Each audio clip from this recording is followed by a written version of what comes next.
Hi, it's Yin here from Wife and Wife Blog. I'm going to do the controversial parenting tag. I know this is a bit old, but when we're so behind on making videos, I just saw this one with the questions and everything, and it was something that I was interested in answering and giving my opinion on. So, alright, so you got the gang. Yeah, the gang is off camera, so I'll be doing the interview questions. Alright, so the first question, pro-life versus pro-choice. I don't know. For me personally, I guess I would be pro-life for myself, but I'm pro-choice. I feel basically it's up to the individual woman what choice she wants to make as far as carrying or doing an abortion. I personally don't think that I could ever have one, but you never know until you're put in that situation, bearing something like a rape or something like that. But even now that I've been pregnant and given birth and everything, even if something like that did happen, I don't think I would be able to do an abortion. Before, I always said, well, if I was raped, I would probably want to do an abortion. But after experiencing pregnancy and feeling a child growing and stuff within me, I don't think I could do an abortion anymore. What if you couldn't afford the child? That's not one of the questions on the list. If I couldn't afford the child, why would there is other options. Okay. Like adoption or something.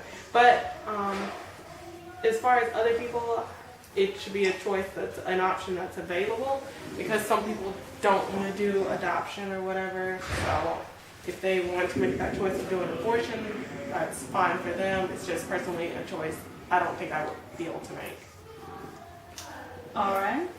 So what about baby wearing? I'm pro baby wearing. We do a bit of baby wearing here. One thing I haven't figured out is like those wraps and slings though. Those are a bit out of my realm. We prefer the ergo or the baby Jorn. The structured carriers are a little easier for us. I haven't really tried the wraps personally to know. But yes, I think baby wearing is fine. And it's great when you need to be hands-free to be able to use your hands for other stuff. Like I use it all the time when I'm bringing in groceries or something like that. Next question. Okay, so what about circumcision? I am anti-circumcision. We personally chose to keep our son intact. I know a lot of people are like, well, biblically you're supposed to have it done, but we also believe that God didn't make any mistakes when he made us, so he would have made it already cut off if it needed to be cut off, basically. And we've decided that it's a choice that our son should make when he's older.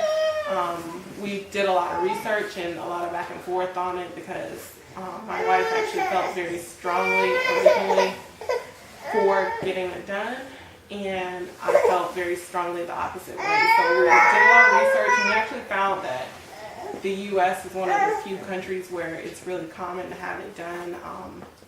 A lot of European countries do not circumcise unless it's medically necessary. And I know a lot of people use the argument, oh, it's medically necessary, which there's also research to support that it's actually not. And for the people that are saying, well, they just want to have it done because that's how it's supposed to be, with actually no research or anything looking into it to decide that, that's their personal choice. And I know I have said that I feel that choice is uninformed, and I still stand by that. I do feel it's an uninformed decision if you just do it because the doctor said you should, or everyone you know has it done, without doing your research. So either way, I just feel that it should be an informed decision. But I personally am against it. Oh, he's crying.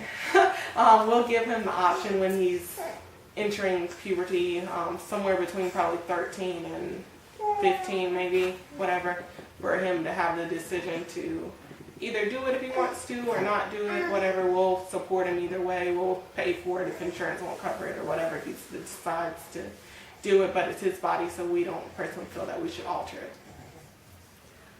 All right. The good answer. Good answer. What about baby piercing? Same thing. If the babies were supposed to have holes in their ears for earrings, they would have been born with them there. I know some people say, well, all little girls want their ears pierced. That's not true. Some women that I know now don't wear earrings. Some of them have never had their ears pierced and have no desire to do so. So I'm totally against piercing baby boys' ears altogether because I personally don't see the novelty in it. I would never do that. I don't even think we would I would want to let our son get his ears pierced growing up until maybe like he's a teenager or something, maybe middle school or whatever. And as far as a little girl, I wouldn't pierce her ears either. I don't like for little girls to have their ears pierced, like baby girls. So what age would you have a little girl? When she starts asking about it. So, and also like it could get infected or something, and I don't want to deal with all that. I had my ears pierced like a couple times when I was growing up, and they constantly got infected and stuff like that. So I don't want to do any unnecessary piercings or anything. So maybe when she's like 10 or something. I don't know. I haven't really pinpointed the age, but since I don't have a daughter right now, that's not something I really need to worry about. But no, I'm not for baby piercing. All right. Here's the big one. Breast milk versus formula. Breast milk. That's it. That's like breast milk. I'm not a supporter of formula feeding. Unless you absolutely need to. I mean, it's fine if that's the choice that you make for your child because whatever reason you can't or don't want to breastfeed. But for me personally, formula isn't really an option. I did give our son maybe like 2 or 3 formula bottles while waiting for my milk to come in. And I actually regret doing that. And with the next child, I am going to stand by the not giving any formula whatsoever and just do whatever I can to get my milk coming in like as soon as possible because that was something I didn't want to do. So I think breast is best, or at least for my child. All right. Vaccinations. Vaccinated is fine. Some people follow the schedule, the typical vaccination schedule. We chose to do delayed vaccinations and to skip some of them that we feel are unnecessary. So before making the decision, we did research it and see which ones we felt would be needed and which ones we didn't. I breastfeed and he stays home with me, so some of the typical vaccinations we didn't feel were necessary since he wouldn't have a lot of contact with other children when he was smaller.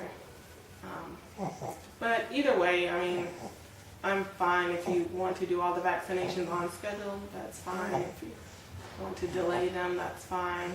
Some people I know just completely skip all of them, don't vaccinate at all. I'm a bit scared about that one. I personally wouldn't do it. I feel some vaccinations are necessary. All right. So we got about 3 minutes left, so I'm going to skip to one of the more controversial questions. What was the next question? So we only have like 3 minutes Can left, you so just I'm give going me to the question? skip to more controversial questions. So what about the cry it and out? I don't believe in cry it out. I believe if the baby's crying, they need something. So we tend to our child's needs whenever he's crying. We don't do cry it out. Not even for a minute? Okay. Well, I only do crying if I have to get something done, like if we're getting dressed for a doctor's appointment or something and I'm the only one home, then I let him cry while I'm getting dressed or whatever. But as far as putting him in a crib and letting him cry himself to sleep, no, I don't believe in doing that. All right. Diapers, cloth versus disposable. We're cloth diapering, so I like cloth diapers, and they're not as big of a hassle as most people think that they are. We do disposables though when we're on vacation. Right now we're going through a pack of them that we had left over from our recent Florida trip.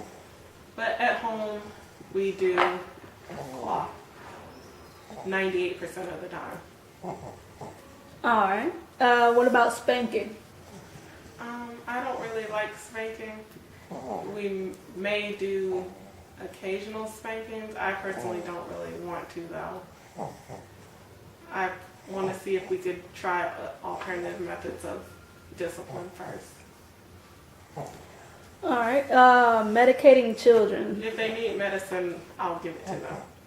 But we have tried some homeopathic remedies like teething tablets and cold tablets and stuff versus traditional medicine.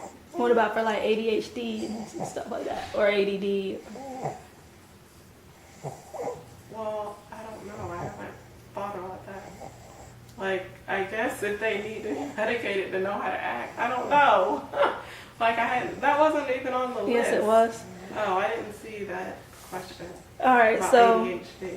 we got about 30 seconds left. So end with home versus public or private or charter schools.